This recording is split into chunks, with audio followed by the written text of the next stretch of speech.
So our theme this month is Life is Meant to be Easy. And today's topic is focusing your energies. Those of you who've been coming here to the Center for Spiritual Living for West Hawaii for a while have often heard me use the phrase, learn to stop leaking energy, and instead direct that energy in positive, rewarding ways which embellish your life. The phrase leaking energy is one that I learned from Dr. Maria Namath years ago in her book, Energy of Money. And I've been showing you this all month because I've been taking pieces out of it that are appropriate to Life is Meant to be Easy. In it, she talks about leaking money. That is, allowing money to trickle through your hands without knowing where it's going, or even if it's going. And then she talks about leaking time. That is, allowing it to be consumed by activities or people who really offer no positive results in your lives. Well, last week I made reference to Reverend Lloyd Strom's reminder to us that how we deal with money is how we deal with everything in our lives. That is, the patterns that we have repeat themselves in a variety of areas of our life. So obviously, these are thoughts for your consideration, and obviously our use of money and our time are significant parts of focusing our energies in life. So I'd like to begin this morning by talking about coherence. Coherence, by definition, means logically, aesthetically ordered, or integrated. It also means to have clarity or intelligibility. It means to be understandable. Coherence also means having the quality of holding things together, like yourself, as cohesive, coordinated.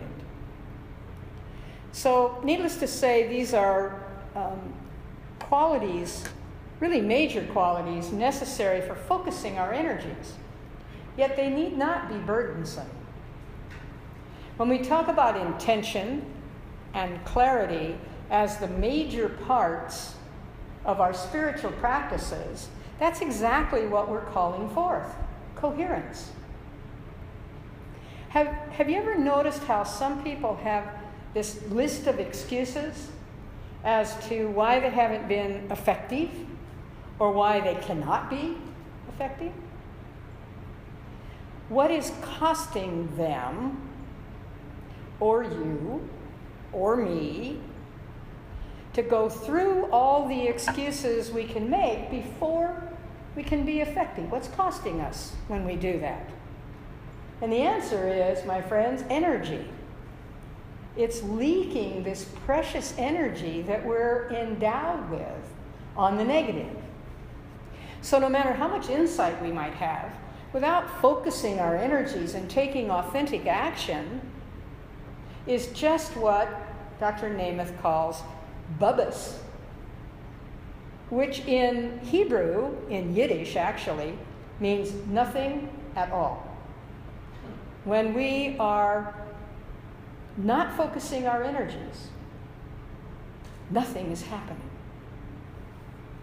So when our outcomes are in line with, in keeping with our intentions, life is meaningful, harmonious, satisfying, and fulfilling. This is coherence, the result of our focused energy. When the outcomes are not meaningful, harmonious, satisfying, and fulfilling, we experience frustration, resignation, maybe even cynicism. This is incoherence, lack of focus. And the reason we get upset about that is because we care. So we suffer. The good news is, though, when that's the case, we just have some cleanup to do. It is not the end of life as we know it, although the way it's going, maybe we'd like it to be at the end of life as that has been, and replace it with what is fulfilling and harmonious and satisfying. And one of those steps in cleanup is to talk about that which interests us. What interests us more than a monkey mind, we talked about monkey mind a couple weeks ago, a monkey mind response, which is making up excuses. Bubbus. You'll probably never forget Bubbus after today's talk. At least I hope not. Think of releasing that, not as letting go, but of focusing your energies on something more interesting, more meaningful, more satisfying. This is what we joyfully refer to as the practical application of the philosophy of the science of mind. And as we move further into that realization, we begin to practice the life we came here to live. The unique individual we came here to be. So I have a story to share with you about that. And it's about bumper stickers. You remember these bumper stickers that we got back a while ago? Have you seen any on anybody's cars? Okay, you've been following me. I know it. I get a lot of responses from people that have this sign in front of them when they follow me. They don't follow me as closely as they used to. It's the most amazing thing. But it reminds me not to follow the person in front of me not so closely as I used to when I lived on the main. But this is another story about bumper stickers. And if you're out of them, incidentally, we still have some here. This is a story that appeared in a Chicken Soup for the Soul book a number of years ago.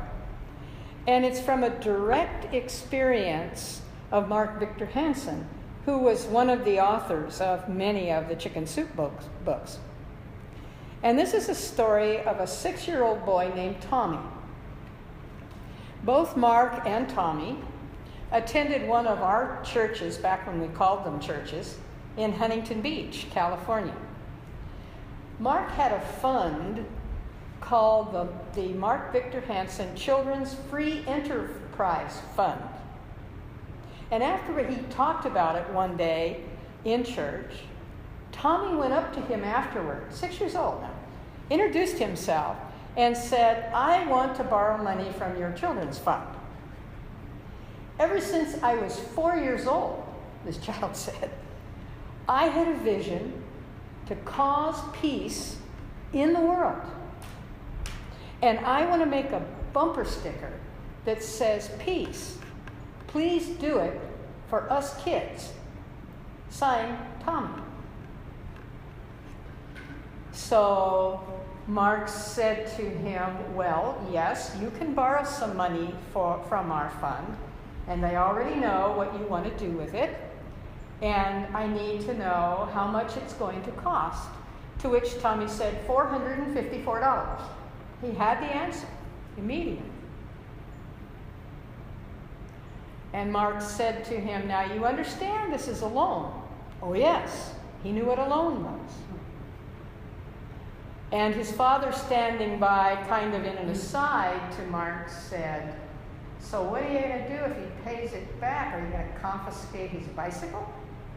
And Mark said, "I've never had a child not pay back a loan from this enterprise fund.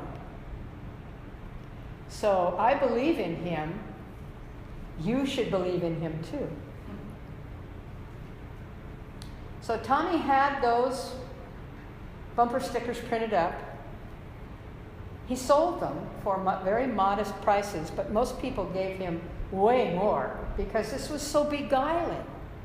And the signs are darling, and you can go online and Google that, and you will find those signs. And they look like a child wrote them, and they're precious. So Tommy began to listen to some tapes that Mark had given him of various series that he had recorded, all of which were along these lines of positive thinking and how to promote yourself in an acceptable manner and so on. And one of the things that he talked about on those tapes with regard to selling merchandise or selling yourself was to always start selling at the top. At the top. Go for the highest and best. So Tommy got to thinking about that. Now he's down in Huntington Beach. He doesn't drive yet. He's 6. So he sells his father on the idea of driving him up to Simi Valley, which is probably an hour and a half, depending on the time of the day of the week, 2-hour drive. But he went beyond Simi Valley, where there was a very famous presidential library, because the president was not in-house at the moment. He drove all the way up to the Reagan Ranch. Now, this was at the time Ronald Reagan was President Ronald Reagan. And he spent a lot of time at his ranch, which was up in Santa Barbara County, probably another hour to hour and a half further north of the library, because they told him at the library that President Reagan was at the ranch. So they drove up to the gate, and here's, needless to say, a watchman. And the watchman asked him what he was there for. Tommy whips out one of his posters. He holds it up. He said, "I'm here to sell the president one of these. They're $1.50 each." Well, the gatekeeper was so enthralled by this young man, obviously harmless at 6, that not only did he call to the ranch and let them know what was unfolding and open the gate to let them go through, but he bought one of the signs too. He paid a little more than $1.50. So, needless to say, he also sold some to the president with his blessing. And then one day, Tommy decided, I need to go bigger. I need to start at the top. So he sent one of these signs to the man who was at that time the premier of the USSR, and that was Gorbachev.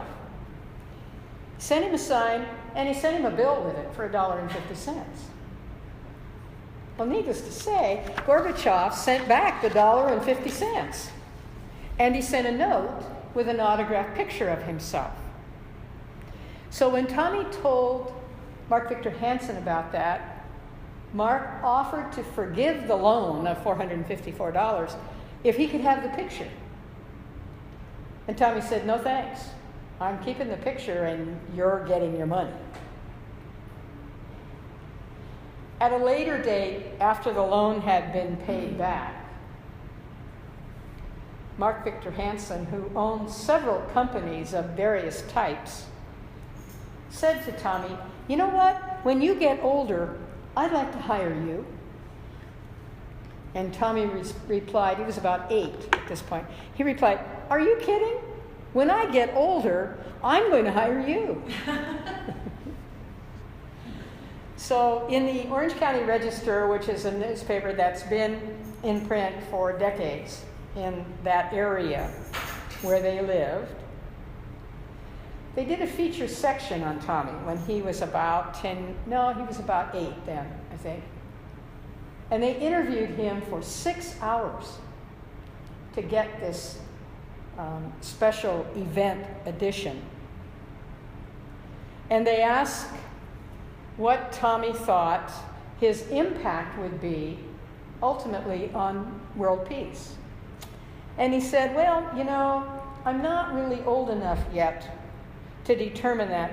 I really need to be 9 or 10 or so to stop all the wars." When he was asked who his heroes were, well, he said, first of all, of course, his father. And then he said George Burns. Any of you remember George Burns, the comedian? Wally Joyner, Anybody remember Wally Joyner? Baseball player, Hall of Fame baseball player, and Mark Victor Hansen. So, needless to say, Mark said, well, I couldn't think of any better heroes you could have than those four. Tommy also received offers from Hallmark to make cards with his sign on them. They asked him to speak at a convention, and Joan Rivers called him while she had her TV show in New York. And he said he didn't know her from a bottle of Vicks, but she assured him that her show was viewed by millions. So he said, great. And she said, we'll give you $300 and the trip to New York. Now he, with this great sales pitch he had developed from listening to Mark Victor Hansen's tapes, said, he said, I'm only 8 years old, so I can't come alone. You can afford to pay for my mom too, can't you? And, oh yes, she said, no problem. And then he said, by the way, I've been watching that TV program, The Lifestyles of the Rich and Famous. And he said, all those people get to stay at the Trump Plaza in New York. You can make that happen, can't you? And she said, well, of course.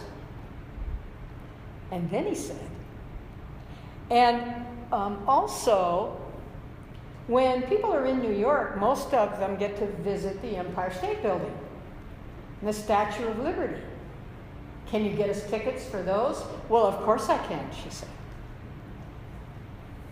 That's great, he said, but I didn't tell you, my mother doesn't drive. So we can use your limo, can't we? To which she agreed. So here he was putting this into practice at 8 years of age. If anybody will bring peace about in the world, this young man is on the track. He simply wowed Joan Rivers, her crew, the audiences that came. He was a handsome little kid. He was interesting. He was authentic. He's a great self-starter, she said. So at the end of the show, excuse me, at the end of the show, she said to him, do you really think that your bumper sticker will cause peace in the world? He looked at her, he smiled at her, and with a great enthusiasm in his voice, he said, so far I've only had it out 2 years, and I've already gotten the Berlin Wall down. I'm doing pretty good, don't you think? And when that story was published, 2 years after he had started this program to distribute these, he had sold over 2,500 of them. And obviously he had repaid that loan. Well, Tommy's grown up now. He's probably about 25 years old. His bumper sticker sales continue, only now the income from them is being donated to a nonprofit corporation, foundation actually, that builds homes for orphans in Bosnia, Herzegovina. So that really says something, doesn't it, about the tendency of our thought for living our lives in coherence. That is, with outcomes that are in keeping with our intentions. A life that's meaningful, that's harmonious, that's satisfying, that's fulfilling. And even though none of us here has the chance to start now at age 6 to develop our coherence in life, it's just never too late to start. Apparently, it's never too early to start either. Here's a quote from a college student who lives not too far from Tommy. His last name is Ty, incidentally, T-I-G-H-E, in case you want to Google him, Tommy Ty. There are a lot of pretenders to the throne, but this is the one with the peace sign. The friend says, I think it's ironic that at the time of their life when people's health is at its best, most people spend it sitting around on their butt in a classroom or in an office. When they're old and feeble, then they decide it's time to start traveling and seeing the world. In contrast, people who act with passion see themselves as important and know their contribution makes a difference. They take ideas from their mind and create something. And this, of course, was how he saw Tommy. Taking something from his mind and creating out of it. As Earl Nightingale once said, what the mind can conceive and believe, it can achieve. You've also heard me make reference this month to Nanaviri, who was a Hawaiian metaphysician, was a Science of Mind prayer practitioner, and she puts it this way.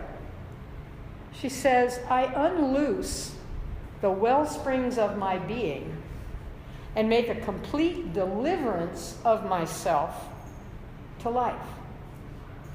I let go of all prejudice and fixed opinions. I am willing to see God's action in each of us.